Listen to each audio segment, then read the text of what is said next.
Hi guys, welcome back to my YouTube channel. ആദ്യമായിട്ടാണ് ഈ channel കാണുന്നതെന്നുണ്ടെങ്കിൽ എൻ്റെ പേര് Ashwini and welcome to our family. വളരെ ഫേമസ് ആയിട്ടുള്ള ട്യൂലിപ്പ് ഫീൽഡുകളും അതേപോലെ തന്നെ ട്യൂലിപ്പ് ഗാർഡൻ, നമ്മുടെ ക്യൂക്കിൻഹോഫ് ഗാർഡനൊക്കെ കാണാൻ പോയ ഒരു ട്രിപ്പിനെ പറ്റിയിട്ടാണ് കേട്ടോ ഇന്നത്തെ video. So without much introduction and ആർഭാടം, ലെറ്റ്സ് ഗെറ്റ് സ്റ്റാർട്ടഡ്. ഞങ്ങൾ ഏകദേശം ഏപ്രിൽ ഫസ്റ്റ് വീക്ക് നടത്തിയൊരു യാത്രയായിരുന്നു കേട്ടോ. നല്ല ക്ലൈമറ്റ് ആയിരുന്നു, നല്ല തണുപ്പും ഉണ്ടായിരുന്നു, അതേപോലെ തന്നെ വെയിലും ഉണ്ടായിരുന്നു. അങ്ങനെ ഒരു പെർഫെക്റ്റ് ദിവസമാണ് കേട്ടോ നമ്മുടെ ക്യൂക്കിൻഹോഫ് വിസിറ്റിന് വേണ്ടിയിട്ട് ചൂസ് ചെയ്തിട്ടുണ്ടായിരുന്നത്. അവിടെ പോയിട്ടും നമുക്ക് ടിക്കറ്റ് എടുക്കാനുള്ളൊരു ഓപ്ഷൻ ഉണ്ടെങ്കിൽ കൂടെ നമ്മൾ ഓൺലൈനായിട്ട് ടിക്കറ്റൊക്കെ ബുക്ക് ചെയ്തിട്ടായിരുന്നു പോയിട്ടുണ്ടായിരുന്നത്. പിന്നെ ടിക്കറ്റ് പ്രൈസസും അതിൻ്റെ ലിങ്കും ഒന്നും കൊടുത്തിട്ട് കാര്യമില്ല, കാരണം ഇതൊക്കെ 2-3 മാസം മുന്നേ നടന്ന കാര്യങ്ങളാണ്. ഈ ക്യൂക്കിൻഹോഫ് ഗാർഡനിലേക്ക് കടന്നതും അത് വേറെ തന്നെ ഒരു ലോകമായിരുന്നു കേട്ടോ. നമ്മളൊന്നും പിക്ചേഴ്സിലും കൂടെ കാണാത്ത അത്രയും വെറൈറ്റിയും പിന്നെ അതേപോലെ തന്നെ ഭയങ്കര കളർ വേരിയൻസിലും വളരെ ഡിഫറെൻ്റ് ആയിട്ടുള്ള ഒരുപാട് ടൈപ്പ് ഓഫ് ട്യൂലിപ്സ് ആയിരുന്നു കേട്ടോ അവരോട് ഉണ്ടാക്കി വെച്ചിട്ടുണ്ടായിരുന്നത്. ഗാർഡനിങ്ങും പൂക്കളും എന്തിനു പറയുന്നു, ഫോട്ടോഗ്രാഫി ഇഷ്ടപ്പെടുന്ന ആൾക്കാർക്ക് വരെ ഇതൊരു സ്വർഗമായിരുന്നു. ഇവിടെ ഒരാൾ ഇത്രയും പൂ ഒരുമിച്ച് കണ്ടതിൻ്റെ സന്തോഷത്തിലായിരുന്നു കേട്ടോ. ആ കയറിയ ആവേശത്തിൽ എല്ലാവരും ഓരോ സൈഡിലിരുന്നിട്ട് ഫോട്ടോ എടുക്കുമായിരുന്നു. പിന്നല്ലേ നമുക്ക് മനസ്സിലായത് ഇതിൻ്റെ ഉള്ളിലേക്ക് ഒരുപാട് കാര്യങ്ങളുണ്ട്. പഴയ വിൻമിൽസ് ആയിക്കോട്ടെ, ആംസ്റ്റർഡാം നെതർലൻഡ്സ് സ്പെഷ്യലായിട്ടുള്ള വുഡൻ ഷൂസിനെ പറ്റിയിട്ടായിക്കോട്ടെ, ഇത് കുറേ സെക്ഷൻസ് ആയിട്ട് തിരിച്ചിരിക്കുന്ന ഒരു ഗാർഡനാണ് കേട്ടോ. ഒരുപാട് നടക്കാനുണ്ടെന്നുണ്ടെങ്കിൽ കൂടെ ഇതൊരു പുതിയൊരു എക്സ്പീരിയൻസ് ആയിരുന്നു. പിന്നെ കുട്ടികൾക്ക് ബോറടിക്കുമല്ലോ, അപ്പോൾ കുറേ സ്നാക്സൊക്കെ കിട്ടുന്ന കുറച്ച് സ്റ്റോൾസും ഉണ്ടായിരുന്നു. അതേപോലെ തന്നെ ഇങ്ങനത്തെ പാർക്ക് ഏരിയ ഉണ്ടായിരുന്നു. ഒരു തരത്തിലാണ് ഇവരൊക്കെ പാർക്കിൽ നിന്ന് കളിപ്പിച്ച് പിന്നെ ബാക്കിയുള്ള കാര്യങ്ങളൊക്കെ കാണാൻ വേണ്ടിയിട്ട് നമ്മൾ പോയിട്ടുണ്ടായിരുന്നത്. ഇൻഡോറും ഔട്ട്ഡോറും ഉണ്ടായിരുന്നു കേട്ടോ. ഇൻഡോറിൽ നോക്കിയപ്പോഴാണ് ഇങ്ങനത്തെ ഒരു സംഭവം കണ്ണുപെട്ടത്. ഹായ്, ഐ എം എല, റോബോട്ടിക് ബാരിസ്റ്റ. പക്ഷേ അൺഫോർച്ചുനേറ്റ്ലി ഇത് വർക്ക് ചെയ്യുന്നുണ്ടായിരുന്നില്ല. ബട്ട് വർക്ക് ചെയ്തിരുന്നെങ്കിൽ ഇതൊരു അടിപൊളി സംഭവമായിരുന്നു കേട്ടോ. ആദ്യമായിട്ടാണ് ഇങ്ങനത്തെ ഒരു ഫുള്ളി ഓപ്പറേറ്റഡ് ഒരു മെഷീനൊക്കെ കാണുന്നത്. പക്ഷേ അൺഫോർച്ചുനേറ്റ്ലി എന്ത് ചെയ്യാൻ, അത് വർക്ക് ചെയ്യുന്നുണ്ടായിരുന്നില്ല. ഓരോ വെറൈറ്റിയും അവർ കൃത്യമായിട്ട് ഇങ്ങനെ പേരെഴുതി വെച്ചിട്ടുണ്ടായിരുന്നു കേട്ടോ. ഇതൊക്കെ ട്യൂലിപ്സിൻ്റെ പേരുകളാണോ, ഇതൊക്കെ നമ്പറിൻ്റെ ഒരു ഐഡൻറ്റിഫിക്കേഷനാണോ, ഒന്നും ഒരു പിടി ഉണ്ടായിരുന്നില്ല. സത്യം പറഞ്ഞാൽ എത്ര വേരിയൻ്റ് ഓഫ് ട്യൂലിപ്സ് ഉണ്ടെന്നും കൂടെ ഒരു ഐഡിയ ഉണ്ടായിരുന്നില്ല. ഒരുപാട് ട്യൂലിപ്സ്, എഫട്ട് നോക്കിയാലും തന്നെ പല വെറൈറ്റി ട്യൂലിപ്സ് മാത്രമല്ല, വേറെ കുറച്ച് പൂക്കളും ഉണ്ടായിരുന്നു. ബട്ട് ഒരു 80% ട്യൂലിപ്സാണ്. ഈ ട്യൂലിപ്പ് സീസൺ എന്ന് പറയുന്നത് മാർച്ച് മിഡ് തൊട്ടിട്ട് ഒരു മെയ് ഫസ്റ്റ് വീക്ക് വരെയൊക്കെയാണ്. ഞങ്ങൾ കാണാൻ പോയിട്ടുണ്ടായിരുന്നത് ഏപ്രിൽ ഫസ്റ്റ് വീക്കായിരുന്നു. സോ ഒരു കൈൻഡ് ഓഫ് ഒരു പീക്ക് സമയത്തായിരുന്നു ഞങ്ങൾ പോയിട്ടുണ്ടായിരുന്നത്. ഓൺ ദ വേയിലൊക്കെ ഒരുപാട് ഭംഗിയുള്ള ട്യൂലിപ്പ് ഫീൽഡൊക്കെ ഉണ്ടായിരുന്നെങ്കിൽ കൂടെ ഈ ക്യൂക്കിൻഹോഫ് ഗാർഡൻ എന്ന് പറയുന്നത് ഒരു വേറെ തന്നെ എക്സ്പീരിയൻസ് ആണ്. ഒരുപാട് പ്ലാൻ ചെയ്ത് ഓർഗനൈസ് ചെയ്തിട്ടാണ് കേട്ടോ ഇവർ ഈ ഒരു സമയത്തേക്ക് തന്നെ ബ്ലൂമിങ്ങും ഒക്കെ പ്ലാൻ ചെയ്തിട്ടാണ് ഇവരിതിൻ്റെ കാര്യങ്ങളൊക്കെ ചെയ്യുന്നത്. പിന്നെ ഫീൽഡുകളാണെന്നുണ്ടെങ്കിൽ ഇതിപ്പോൾ ഗാർഡനാണ്, പക്ഷേ ഫീൽഡിലേക്കാണെന്നുണ്ടെങ്കിലും അവരുടെ ഇൻസ്റ്റഗ്രാം പേജിലൊക്കെ അവർ ഡെയിലി അപ്ഡേറ്റ്സ് കൊടുക്കും, ഒരു ബ്ലൂമിങ് അപ്ഡേറ്റ് ഒക്കെ പറഞ്ഞിട്ട്. അപ്പോൾ നമുക്ക് അറിയാൻ പറ്റും ഇന്ന് എത്രത്തോളം എത്തി, നാളെ എത്രത്തോളം ഉണ്ട് എന്നുള്ള പോലെ. ചുമ്മാ അവിടെ പോയി ചമ്മാ നിൽക്കണ്ടല്ലോ. സോ അങ്ങനെ ഞങ്ങൾ ഇൻഡോർ ഈ ഒരു ട്യൂലിപ്പ് ഗാർഡൻ്റെ അവിടെ നിന്നും ഒരുപാട് ഫോട്ടോസ് എടുത്തിട്ടുണ്ടായിരുന്നു. ഇതൊക്കെ ലൈഫിൽ ഒരു പ്രാവശ്യമെങ്കിലും കാണേണ്ട കാഴ്ചയാണ് കേട്ടോ. അങ്ങനെ കാണാനൊരു അവസരം കിട്ടിയപ്പോൾ ഞങ്ങളും പോയി.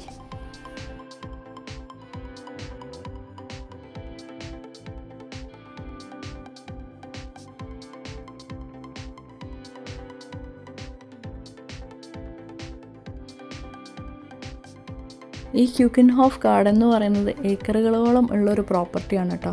സോ അതുകൊണ്ട് തന്നെ നമുക്ക് നന്നായിട്ട് ക്ഷീണിക്കും. ഇൻഡോർ ഗാർഡൻ എത്തിയപ്പോഴാണ് പിന്നെ ഒരു സമാധാനം ഉണ്ടായിരുന്നത്. തണുപ്പുണ്ടായിരുന്നെങ്കിൽ കൂടെ നല്ലൊരു ടയർഡ്നെസ്സൊക്കെ ഉണ്ടായിരുന്നു. പിന്നെ നമ്മൾ അവിടുന്ന് കുറച്ച് റിഫ്രഷ്മെൻറ്റ്സ്, കോഫി, ഐസ്ക്രീം അങ്ങനത്തെ കാര്യങ്ങളൊക്കെ എടുത്തതിൻ്റെ ശേഷമാണ് ബാക്കിയൊക്കെ കാണാൻ പോയത്. ഇവിടെ ഐസ്ക്രീം കിട്ടിയതിൻ്റെ സന്തോഷമൊക്കെ ചില ആൾക്കാരുടെ മുഖത്ത് നിന്നൊക്കെ കാണാൻ പറ്റും.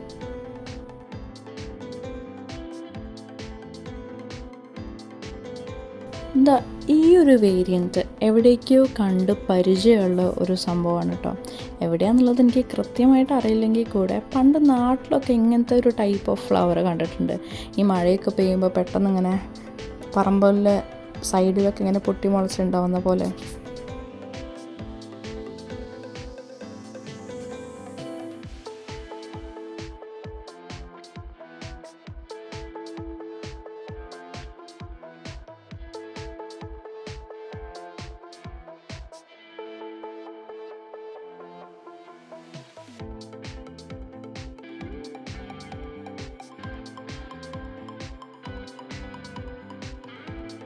സോ നിങ്ങൾ മെയിനായിട്ടൊരു യൂറോപ്പ് ട്രിപ്പൊക്കെ പ്ലാൻ ചെയ്യുന്നുണ്ടെന്നുണ്ടെങ്കിൽ അത് ഈ മാർച്ച് ഏപ്രിൽ മെയിലാണെന്നുണ്ടെങ്കിൽ ഈ ഒരു ക്യൂക്കൻഹോഫ് ഗാർഡൻ മസ്റ്റ് വിസിറ്റ് ആയിട്ടൊരു സ്ഥലമാണ്.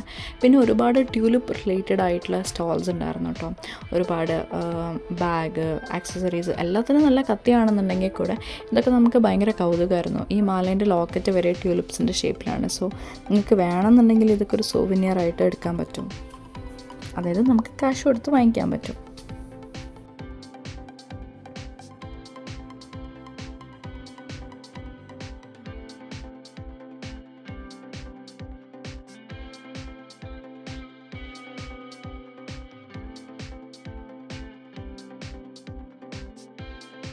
പിന്നെ നെതർലാൻഡ്സിൽ വളരെ ഇമ്പോർട്ടൻ്റ് ആയിട്ടുള്ളൊരു കാര്യമാണ് ഈ വിൻഡ് മിൽ എന്ന് പറയുന്നത്. ഈ ഒരു വിൻഡ് മില്ലിൻ്റെ മേലൊക്കെ നമുക്ക് കയറാം, പക്ഷേ അത്രയും ആരോഗ്യം ഞങ്ങൾക്ക് ഉണ്ടായിരുന്നില്ല. സോ ഞങ്ങൾ സൈഡിലുള്ള ഒരുപാട് കാര്യങ്ങളിലെ ഫോട്ടോസൊക്കെ എടുത്ത് ഇങ്ങനെ നടക്കുമായിരുന്നു. അങ്ങനെ വിൻഡ് മില്ലിൻ്റെ ഒരു പിക്ചറും വീഡിയോ ഒക്കെ എടുത്ത് നമ്മൾ അവിടെ താഴെ റെസ്റ്റ് ചെയ്തു. നമ്മുടെ കൂടെ വന്ന ഫ്രണ്ട്സൊക്കെ അതിൻ്റെ മേലെ കയറാൻ പോയി. പക്ഷേ കയറി മേലെ നിന്നുള്ള വ്യൂവിനെക്കാട്ടും ഭംഗിയല്ലേ താഴത്തുനിന്ന് വിൻഡ് മില്ല് കാണുമ്പോൾ.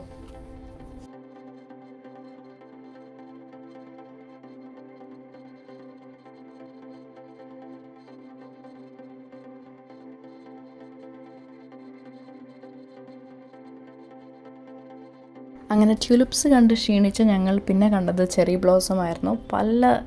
എന്താ പറയുക, ഭയങ്കര ഭംഗിയായിരുന്നു കേട്ടോ കാണാൻ വേണ്ടിയിട്ട്. ഇതിൻ്റെ ഫോട്ടോസിലും വീഡിയോസിലും എത്രത്തോളം അത് ക്യാപ്ചർ ചെയ്യാൻ പറ്റിയിട്ടുണ്ടെന്ന് അറിയില്ല, എന്നാലും നേരിട്ട് കാണാൻ ഒരു എക്സ്പീരിയൻസ് തന്നെയായിരുന്നു. ഒരാൾക്ക് പൂവും ട്യൂലിപ്സൊക്കെ മടുത്ത് ബീച്ച് സെറ്റപ്പിൽ കളിക്കാൻ പോയിരിക്കുകയാണ്. ഒരുപാട് മണലുള്ള സ്ഥലം ഉണ്ടായിരുന്നു കേട്ടോ.